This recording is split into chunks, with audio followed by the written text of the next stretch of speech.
Welcome to the 27th of March. Well and truly 13 months since diagnosis. I don't think I've updated this for a little while, so let me try and set the scene. So I have now been to see a neurologist about the intensity and frequency of migraine and the fatigue.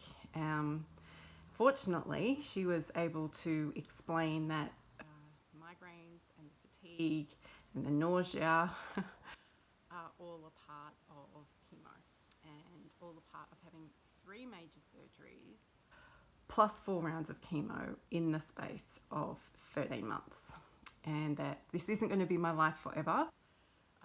And she's given me a medication regime for migraines when they begin, which I've used pretty much every day for the last week. And then if a migraine is to escalate, we've got some medication there as well. So she wants me to do some imaging on my head and my neck because, like most things, for me, we're back to that it's complicated phase again. My migraines are going to be multifocal. So I know that getting overtired and exhausted triggers a migraine. We also know that my migraines are sex hormone dominant, which doesn't help when you've been through chemotherapy that throws your sex hormones into menopause, and then you come off chemotherapy and you're not menopausal anymore, and your body's going, what the heck, what do we do with this? So this is the sort of stuff that I found out is not being talked about a lot. I think we get so exhausted and then we feel guilty when we get through treatment, and especially for me, you know, I've had people not survive the journey while I've been on it. People just starting to go through it now, and just the demands, emotional demands of being in so much treatment, that talking about what feels like an emotional component doesn't really feel legitimate. Well, it doesn't feel legitimate for me. But the perimenopausal, menopausal symptoms are very real.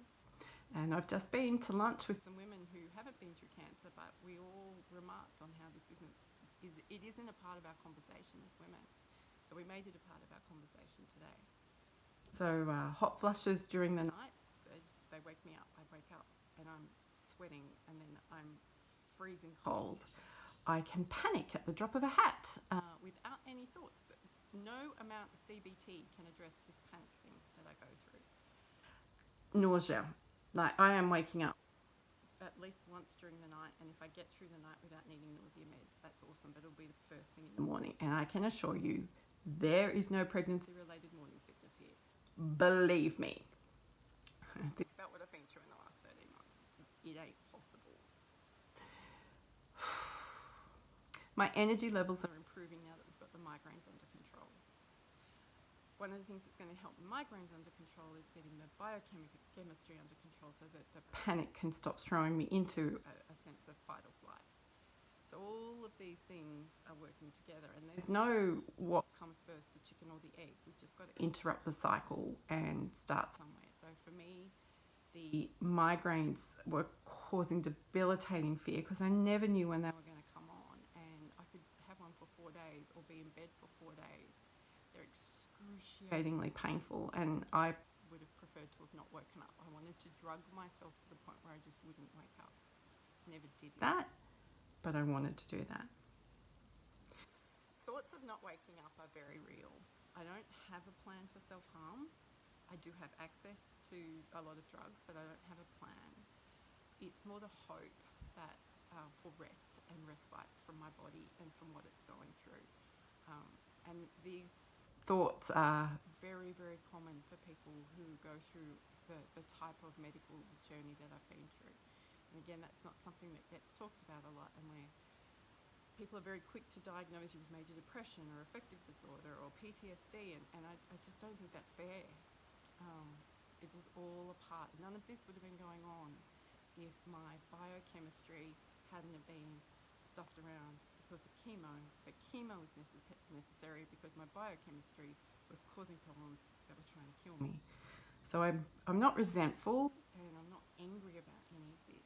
I'm just trying to communicate it in a way that helps people understand that once all the treatment is finished, recovery then begins. And I want us to be able to have conversations with our family members and our friends and our children, so that we don't have to feel guilty about the fact that we still feel lousy, or that I still need to have a nap pretty much every day, probably every second day now. Woohoo. That I'm still struggling to walk for more than 20 minutes, that I can blank out in the middle of a conversation, or I can faint. I've still got the problems with the vertigo going on. And I'm not being histrionic, and I'm not making it up. All of this is a part of what some people live with post-cancer treatment. So I think I need to come back and do another vlog on loneliness and isolation, because that's a bit of a